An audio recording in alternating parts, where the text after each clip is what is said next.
తన గురించి ఎంత చెప్పినా తక్కువే. లిసన్. ఏముంది తనలోన గమ్మత్తు అంటే అది దాటి మత్తేదో ఉందంటూ అంటూ తనకన్నా అందాలు ఉన్నాయి అంటే అందానికే తాను ఆకాశమంటూ నువ్వేనమాట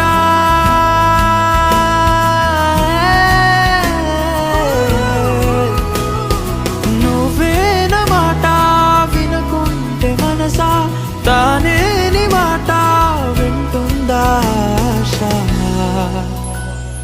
నా మాటలుసా నేనెవరో తెలుసా నాతోనే ఉంటావు నన్నే నడిపిస్తావు నన్నాడిపిస్తావు మనసా మనసా మనసా మనసార ప్రతిమాల తన వలలో పడబోకే మనసా.